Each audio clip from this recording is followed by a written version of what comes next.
So now that the Attack on Titan manga is over, let's talk about Eren Jaeger. Timestamps are listed for you. This is going to be a long video, so if you're here for the full thing, grab a snack. Hey loves, your girl Monica, and today we're finally going to do a deep dive into a very interesting character. But before we proceed, please know that in this video we're going to be talking about the Attack on Titan manga. So if you aren't caught up, this is your official spoiler warning. Quick disclaimer, as with all fandoms and stories and basically everything in life, everyone would interpret everything differently. I've reread the manga and took notes on our three main protagonists, Eren, Mikasa, and Armin, and try my best to look at them from a bird's eye point of view and a writer's perspective with the purpose to report on their characters. Mikasa and Armin's videos are listed down in the description box below if they're already up. If not, then you're just early. Just give me a few weeks and they'll be up. However, I do want to say that I am human and I have most certainly had different life experiences than you. So there's a possibility I may have interpreted some character behavior differently than you did. That doesn't make you wrong. That doesn't make me wrong. It just makes us separate humans, with different perspectives in life. And that's what makes the world our world. Okay, let's start from the beginning. Chapter 1. I promise I actually won't go chapter by chapter. I have over 100 pages of notes that will literally take us a year, but I'll give you the highlights. But there is something in chapter 1 I do find quite interesting. So we're going to touch on that real quick. Kicking off our story, Eren wakes up from a future memory of a Mikasa with shorter hair saying, "See you later, Eren." We learn from chapter 138. These are Mikasa's last words to him when he dies from the curse of Ymir in their cottagecore dream alternate universe thing before coming back into the reality where she kills him, effectively tying Mikasa and Eren's relationship arc in a full circle. Now, it's highly debated as to why and how Eren in chapter 1 even saw that memory, whether it was his future self actively sending him that vision via paths, or because time doesn't exist chronologically and it somehow accidentally bled into the past. I'm leaning towards the first reason of his future self sending that on purpose, because at this moment, 10-year-old Eren Jaeger doesn't have the attack titan yet. It's still with his father Grisha. And we know that the ability to see the future and the past is connected with the power of the attack titan. So Eren right now is not more connected to paths than any other alien. So to see something via past means most likely someone or something wanted him to see it. What do you guys think? Just watch there be actually no deep plot being into this, and it was just like Isayama's way to use the circle storytelling device to tell us Mikasa is going to end the story. But the lovely English teachers who overanalyze everything, hi, that's me. Moving on to the actual point of this video. Wow, the character analysis of Eren Jaeger. Let's go. Let's move this just down a bit. There we go. Now I can see you. I hope you can still hear me. Yeah, that seems to be recording well enough. That's editing Monica's problem now.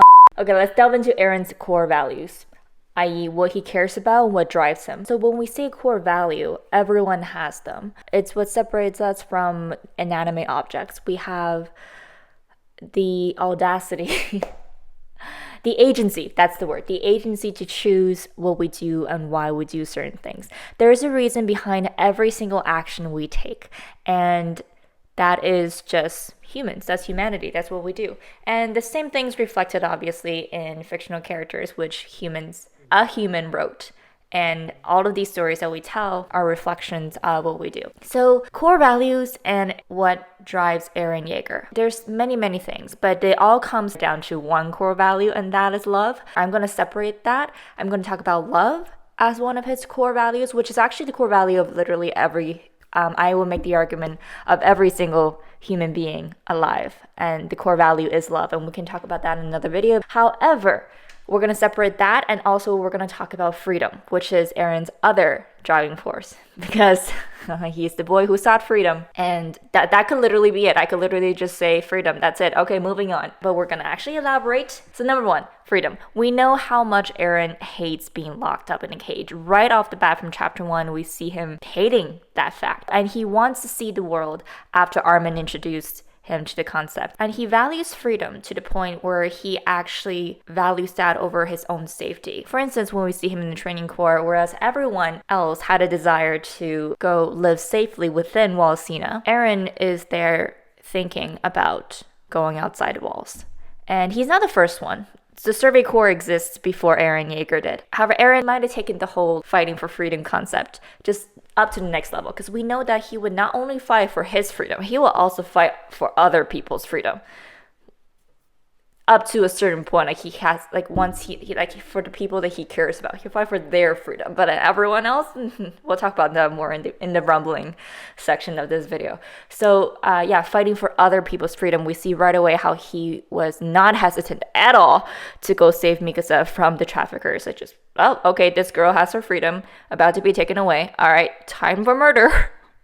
And we see that he tells his father afterwards, I wanted to help her quickly. And we know that freedom is what drives him multiple times throughout the story. For instance, when he passed out as the attack titan, when he was trying to move the boulder in Trost, Armin was able to pull him out of that by reminding him why he's doing what he's doing. He reminds him that he wants to go see the world outside the walls, and that freedom is given to everyone born into this world. And so Eren was able to come out of that trance and, save Trost. And this carries on throughout the manga, whereas multiple times we see Eren contemplating the concept of freedom and what it means to him. From the day we were born, there was something special about all of us. We are free. And he's willing to do anything to secure that freedom. And freedom in this case kind of got warped in his mind over everything that's happened. It depends on who you are, because freedom means different things to different people. So to Eren, in the end, freedom to him means being bound by no walls or limitations, like walking on top of the world, as gruesome as that scene actually is, because he's walking on top of the world and taking the freedom away from everyone else on Earth, basically. So that really ties back into Eren ending up having to protect the freedom of the people he cares about, and that's, in the end, what he values. And that ties into, again, like I said, love. We'll talk about it in just a second. And it's also quite interesting how Eren decides to use freedom as his way to hurt other people. Here's the thing. We as humans are only able to perceive the world from our own perceptions. So what we consider important, we think it's important to everyone else, because that's just the way we see the world. And so Eren, freedom is the most important thing to him, and to take that away from him is to hurt him. So we see how he actually uses that to hurt his best friends Mikasa and Armin. So we remember the table scene when he was trying to push Mikasa and Armin away in order so they can stop him later. It's just the full circle. So for Armin, he insists that he's not free and that he's controlled by Bertold, insinuating that Armin is the one being controlled by the enemy. And of course for Mikasa, he pulled out the whole Ackerman bond bullshit, which has been debunked. It's not real. But she doesn't know that, and he calls her a slave tied to him based on that bond to try to push her away. And of course it does hurt her. And of course it does hurt Armin as well. But Eren uses the 2 points specifically to push his friends away. So we see how freedom is so important to him. That's definitely one of his core values that drives him throughout the entire story. Okay, so let's talk about the thing that basically is the core value of anything that has consciousness: love.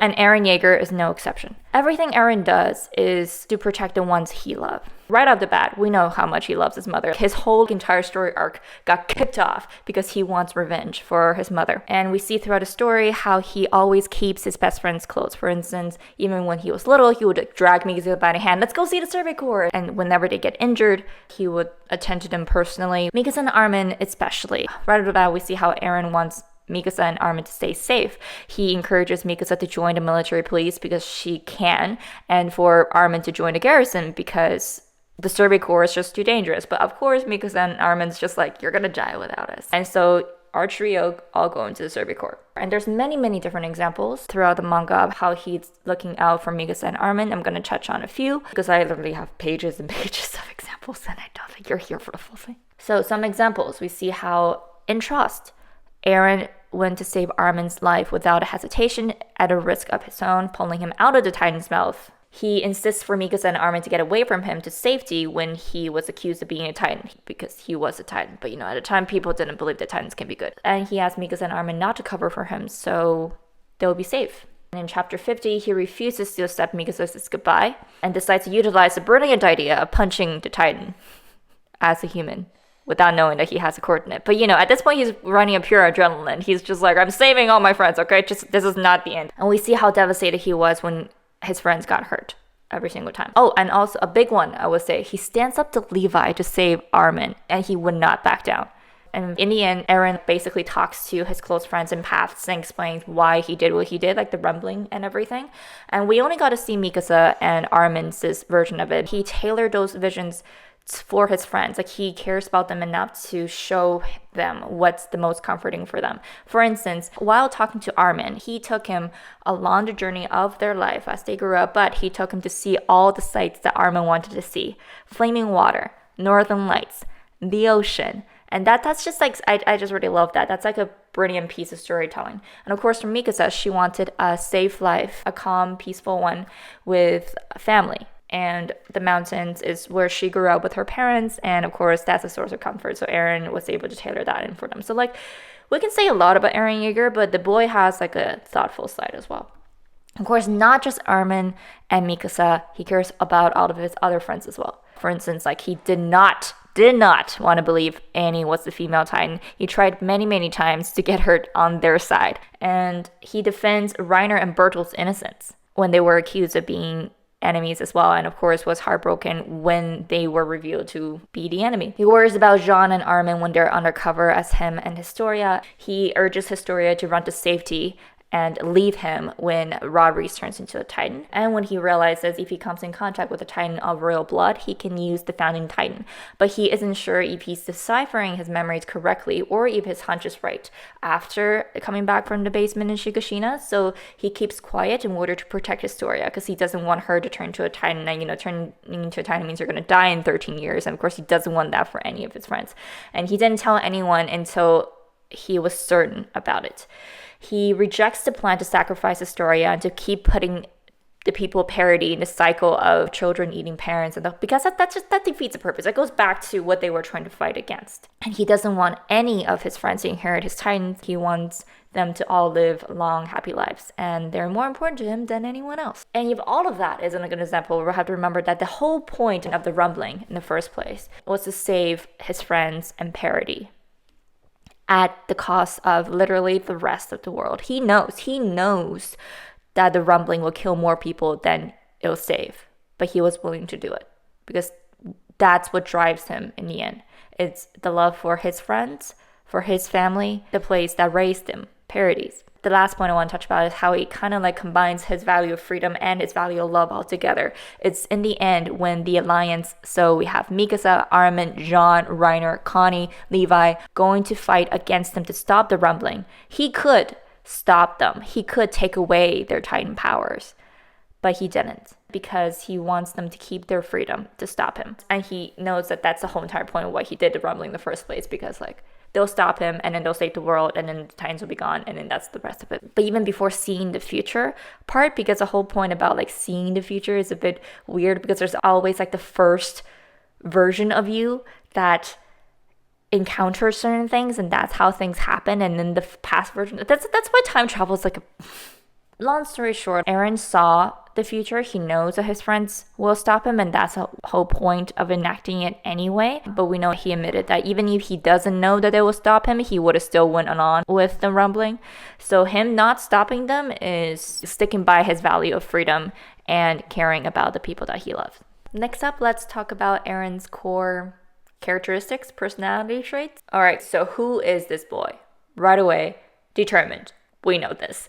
He graduated 5th from the 104th Training Squadron by sheer force of will, basically. He's not naturally talented in any specific area, but no one beats him when it comes to willpower. In a sense, quite inspiring. He even managed to hang on even just for a moment on broken gear, which is supposed to be technically impossible. He's determined to fight even when odds are against him. He's not willing to give up even with his arm chopped off and sitting in the stomach of a Titan. Now, most people would just admit defeat at that point, but he's just like, no. We're gonna keep going. So this plays into the typical anime protagonist, and even Levi admits that no one can force him to submit.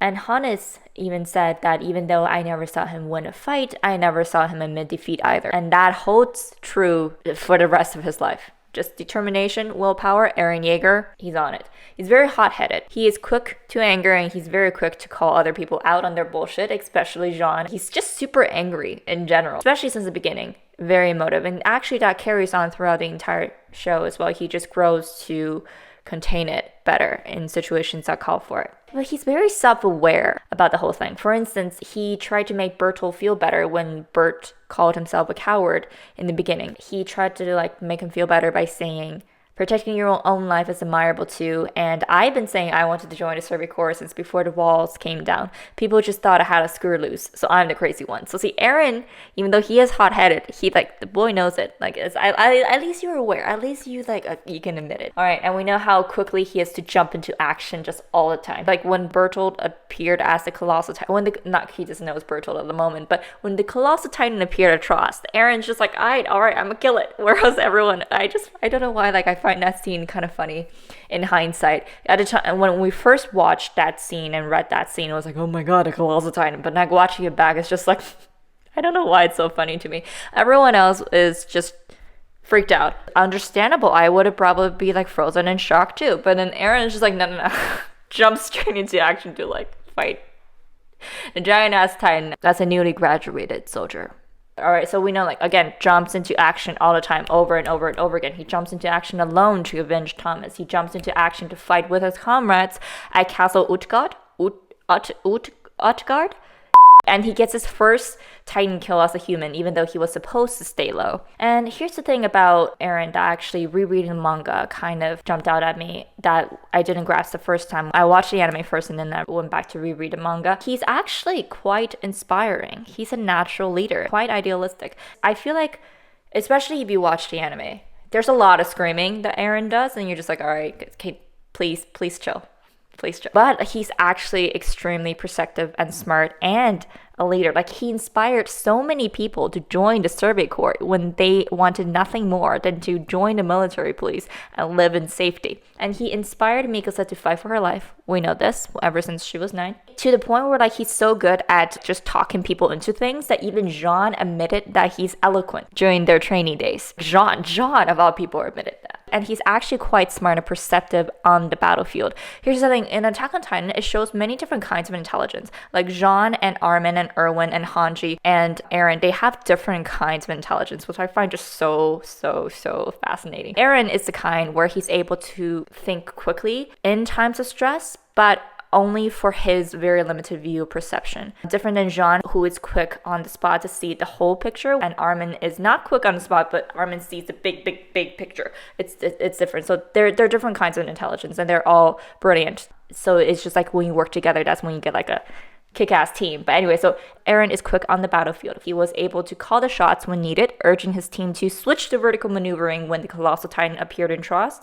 Again, when everyone else was frozen in shock. He deduced the Colossal Titan is intelligent based on its movement. Similarly, he also figured out where the Warhammer was hiding when fighting it in Marley. So Eren has this ability to see these details. I was impressed when he figured out where the Warhammer was later on when he was 19, but then like he literally did this from the beginning. In times of stress as well, he was able to follow his hunch. For instance, in the Crystal Cave, he saw that little vial marked armor, and knowing that he can't harden his Titan yet, he took that hunch and he was able to drink it, and he did successfully prevent the cave from falling down on his friends. That's just, again, quick thinking on the battlefield. Another quick example is how he recognized Porco's jaw Titan and how it's different from Ymir, and he realized right away how that can benefit him by using him as a nutcracker to eat the Warhammer Titan. Cruel, gruesome, but was it a good idea? It was. It was admittedly a good idea. It was a terrifying idea, but it worked exactly the way he wanted it to. He's got that from the beginning. And it's jumping off from that, he's actually decently humble. He accepts he's not naturally talented, and he asks his comrades to help him with the aptitude test. Remember when he got broken gear and he just couldn't hang in the air?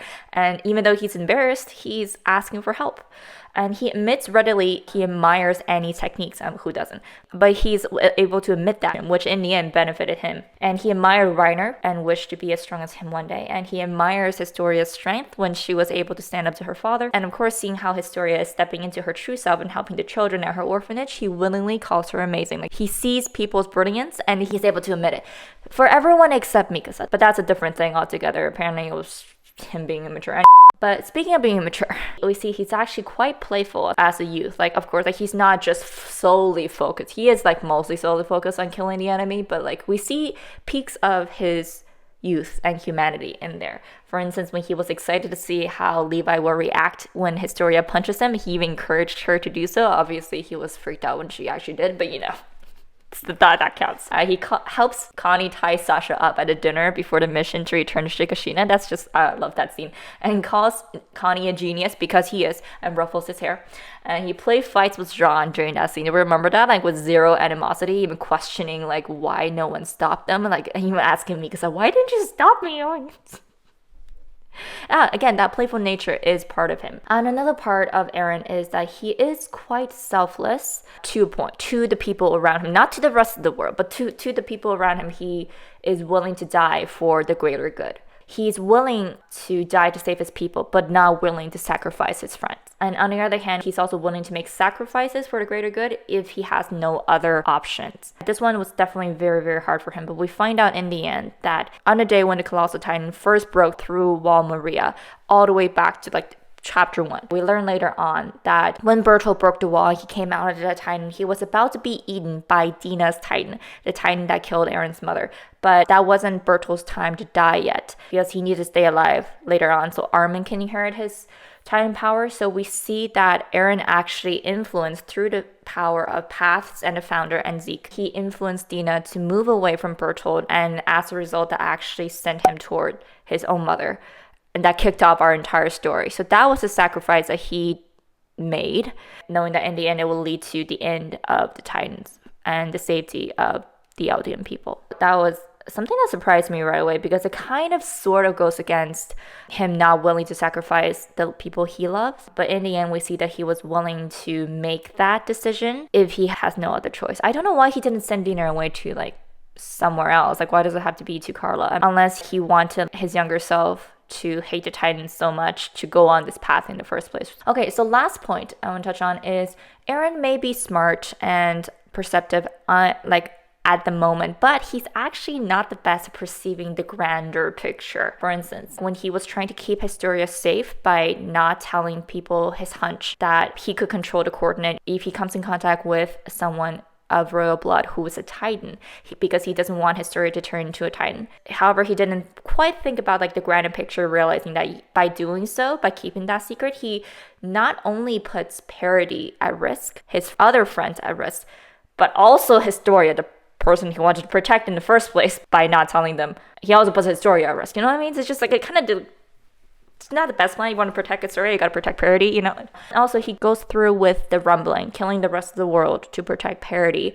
However, he didn't see the lasting complications that comes with neglecting the rest of the world. He leaves behind a world even more unstable. And even if he did successfully kill everyone off of Parody, like he admitted that he would have still done anyway, even if his friends couldn't have stopped him, that comes at a cost of millions, a karma debt that he now places on the rest of Parody, because humanity is connected in the end. And so that's just something like, again, like he has that goal in mind. He's wanting to go forth with it. However, seeing the grander, bigger picture and the lasting impact, not very much Eren's strengths.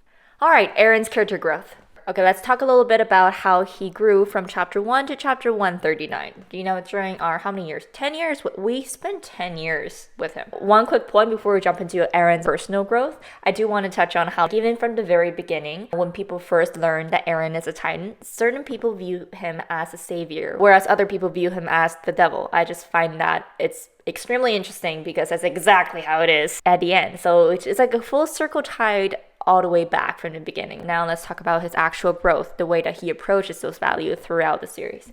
All right, so first off, let's talk about self-worth and how that grew from age 9 to age 19. All right, so he started off with an inferiority and also somehow superiority complex at the exact same time. The inferiority complex comes in with his jealousy towards Mikasa, his natural skills towards everything, and ashamed that Mikasa always had to be the one to save him because he has it in him that he was supposed to be the one to save her. And that's where the shame and guilt and lack of self-worth kind of sets in. We see at several points throughout the manga how he hates himself for being useless, which is not true, but at a moment, in a lot of moments, we start self-deprecating. It's like, oh, I'm the most useless person in the world, even though there's so many things that like you've done that's awesome, you know? And that's the inferiority complex part. The superiority complex part comes in where he started to believe that he's special and that he's the strong one destined to save humanity. But then that kind of changes over time, and this is where the growth comes in. He at first thought he was superior, but after the whole crystal cave scene, and they're on top of the wall defending the town from Rod Reese, and as he stands on top of the wall, and now seeing Historia step into her true self, Armin ready to defend the city, Mikasa playing a key role in the defense, and he realized that everyone else had been the strong ones along with him. He also got to the point where he actually was able to admit that he was jealous of Mikasa for being stronger than him. But now he is at the point where he sees that no one is an island and that everyone needs to work together and everyone has a role to fill. And we see from his internal dialogue kind of shift from I can do it to we can do it.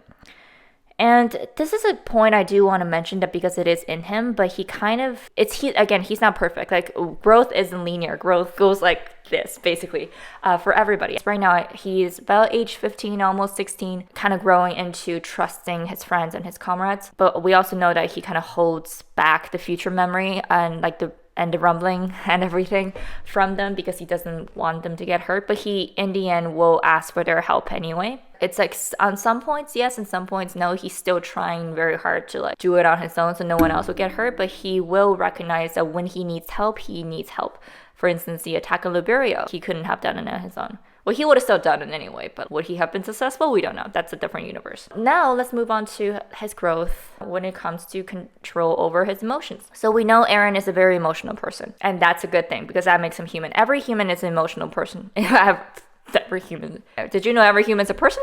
Every human is emotional because that's what makes us who we are. We are all born with emotion, but to a certain degree of portraying it. One of my acting coaches emphasized something very interesting is that every human being, once you hit the age of 7 to 10-ish, has experienced every human emotion that is humanly possible, no matter how good of a childhood you had. For instance, like when you were a baby, you see your mother leave the room to maybe go grab a glass of water or something, but as a baby you don't know that she's gonna come back, so then at that point you face unadulterated fear because there's only so much of an emotional threshold every human has, and that has been experienced to its fullest degree no matter what experience you have had on the physical plane in this world. I hope that makes sense. So in terms of emotion, every human has it, so do not fault Eren for having that emotion. He just expresses it differently than everyone else. So control over his emotions, we know that he started off as a child with not the best control over his emotions. He has a lot of angry and sad outbursts,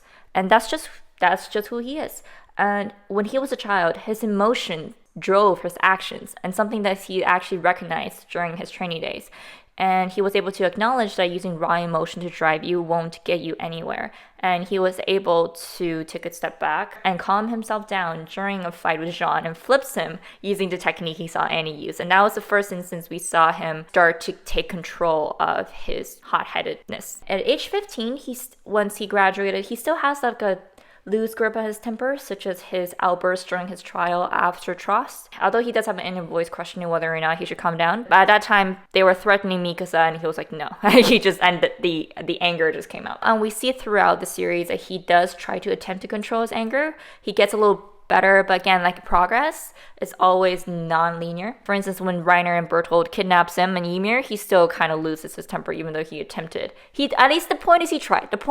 I will give him credit for trying. But he's already trying to like rein it in, you know? Then there was this 4 year? Yeah, I would say 15 to 19, 4 year. Like debating it was 3 or 4 years because they took a year to reach the ocean, to reach technically, like during that, but there's like definitely from age 16 to 19, we don't see much. By the time we see when Eren is 19, he was able to draw his emotion back so much that it seems like he's a complete different person, but he's not. He just seeing the state of the world and with all of the pressure that's put onto him and all the things that he believed that he has to do has kind of like reined him in.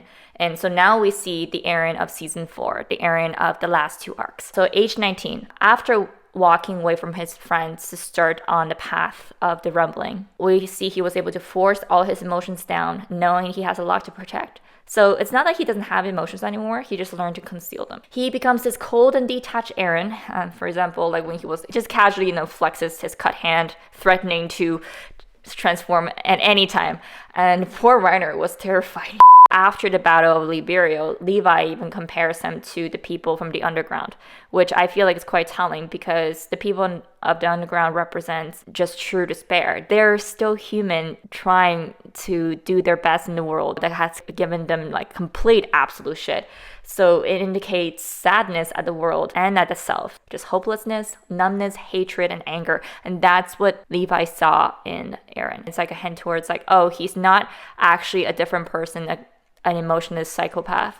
He is a man hurt by the world and trying his best to hold back all the emotions throughout. Of course, remember the table scene, walking in and pushing Mikasa and Armin away. And I will make a note that upon rereading this chapter, I noticed he's actually tilting back on his chair, fidgeting.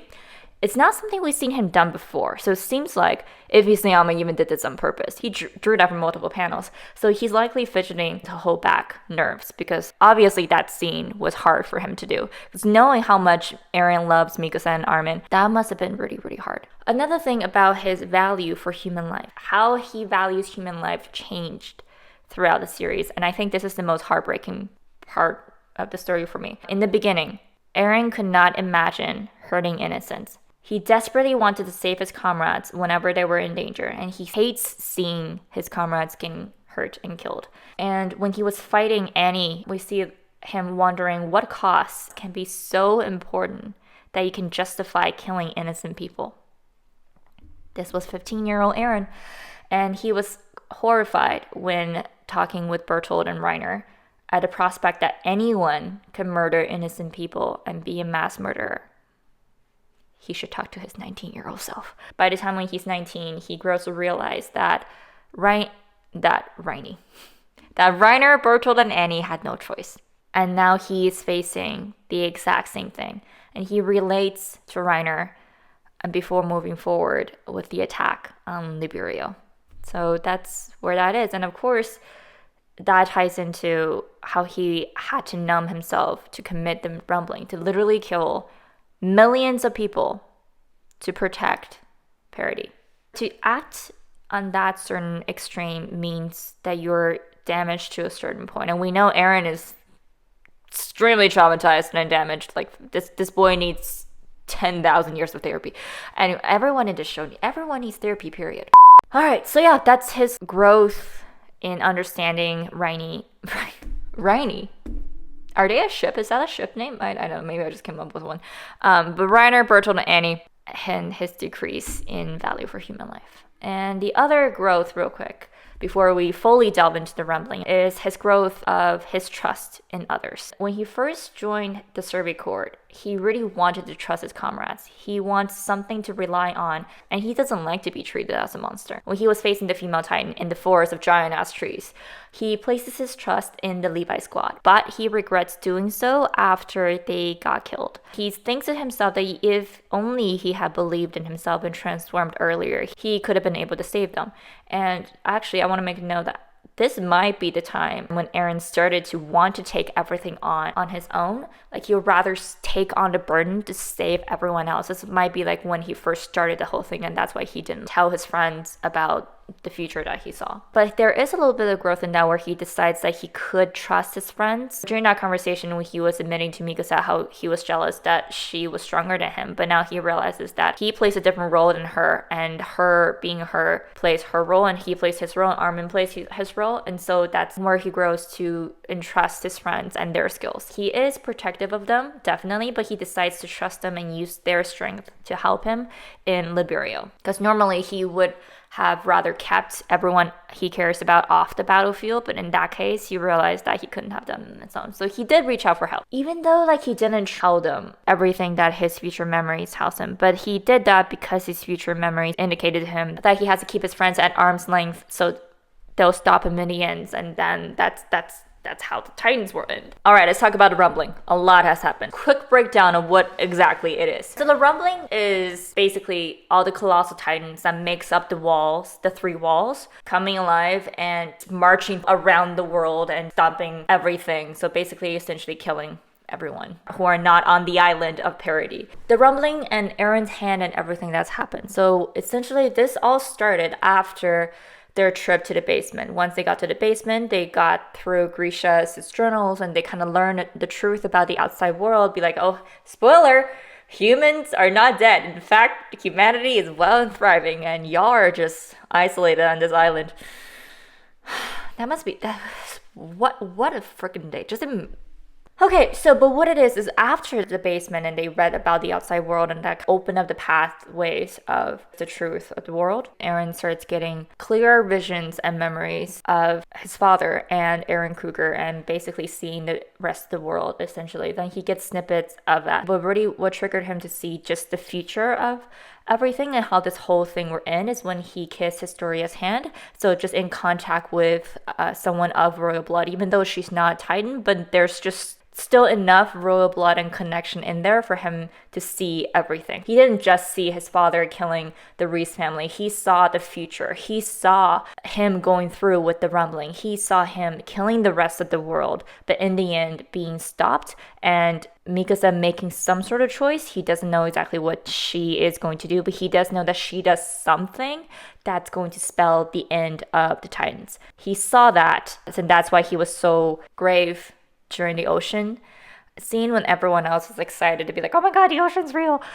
He was contemplating the grimness of the future that was ahead of them. In the beginning, like, he doesn't want to do it. We see him try to find different ways, but everything happens exactly the same way that his memories tell him to. So of course I'm sure that wasn't very encouraging. He's not happy to hear that no other nation wants to ally with Parody. If they did, then he doesn't have to go through with the rumbling. And yeah, that the rest is the rumbling history. He really relates to Reiner with the desire to save the world, but he's more focused on saving his world. So his world, i.e. Mikasa, Armin, Jean, Connie, Sasha, Historia, Levi, just people in Parody. And we see throughout how he was willing to do basically essentially anything to go through with that point. Like when Zeke took him into their father's memory, Eren ended up being the one who encouraged Grisha to kill the Reese family so they can move the plot forward. So in the end, he'll be able to get the founder's power. But before he started on his path down the rumbling, we see how he was just very torn up about it, contemplating what Carla would say. And remember when he cries and apologizes to Ramsey? Very torn up about it. Going through the full thing, he still went with it. He pushed away Mikasa and Armin so they'll stop him, and he goes through with the rumbling regardless. And here's the thing that actually threw me off a bit is in the last chapter when he was in Paths and just talking to Armin, Eren admits that he probably still would have gone through with the rumbling even if he didn't know that he'll be stopped. That's like the concerning part, but also seeing how much the memories of the future and the past are messed up in his head. But he admits that's what he would have done. So he goes through with the rumbling. He kills 80% of the population before Mikasa, and that was that. And Mikasa making that decision to save the world by giving up on her world is what inspired Ymir, the founder, to finally put a stop to the Titans. And the whole Ymir story is actually quite fascinating, and there's like, we can talk about that in another video if anyone's interested. So once Mikasa kills Eren, Ymir stops the cycle of the Titans until the extra pages. So I want to make a note on Eren's character and behavior change in chapter 139, because I know for a lot of manga readers that felt like it came out of nowhere. But I don't think did. That's just when he was finally able to pull down the walls that he built around himself in order to go through with this whole horridity. Is horridity a word? Let me just Google this right now.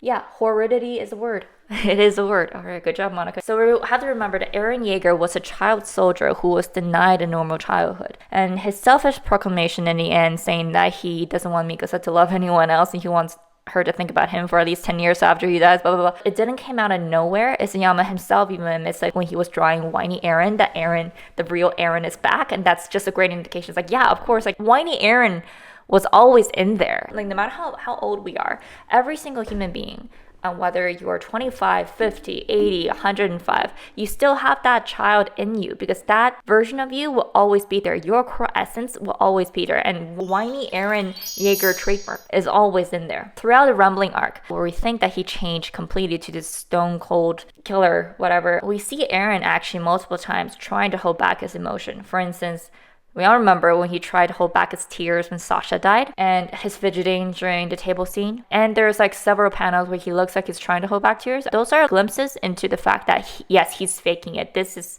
a fake persona. In my opinion, him faking his badass persona doesn't make him less cool. It makes him more human and actually more terrifying. Because to be an emotionless, purely evil psychopath is one thing, but to be a human with emotion and empathy and love and still going through with the rumbling, that scares the shit out. Isn't that horrifying? It suggests that if anyone, if pushed to a certain point, is able to commit such atrocities. And it speaks to the braveness of all of humanity. Because it's easy for us to pinpoint someone as evil when they commit acts of evil and being despicable. But we forget that they're human. And it's not that we're justifying it, it's we're realizing the fact that that flaw is inherent in all of us and could be triggered depending on what it is. And we just, as conscious human beings, we just make the choice to be good. It's always a choice. And here's the thing. The rumbling is horrific. It killed so many innocent people who were born into this world with dreams, with purpose, with just the desire to live. I don't believe genocide is ever the right answer.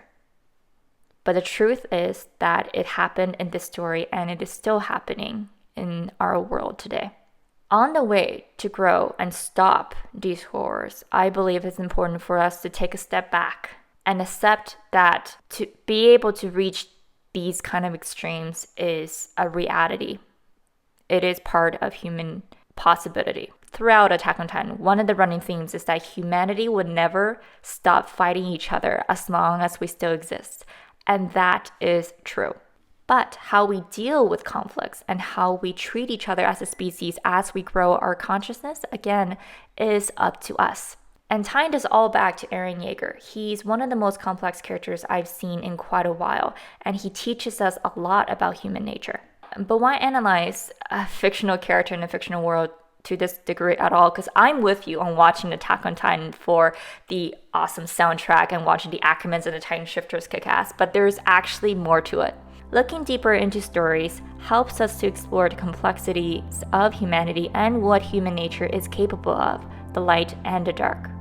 Fictional worlds provide an insight into what is possible, how humans are capable of reacting in different circumstances.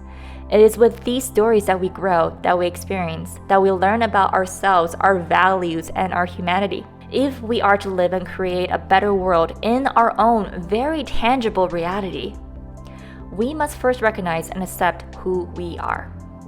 And it is from the characters that move us, fascinate us, anger us, and terrify us where the lessons lie. With that said, thank you so much to my patrons on Patreon. I appreciate you all so much. If you're new to Patreon, it's a platform where you can support your favorite creators with just a few dollars a month. My link is linked down in the description below. If you want to consider supporting me, I will highly appreciate it.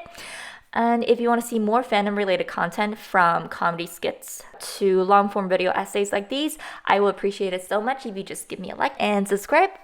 And my TikTok and Instagram are listed down in the description box below. I will see you over there. And with that said, that's it for today. Thank you so much for joining me. I'll see you next time.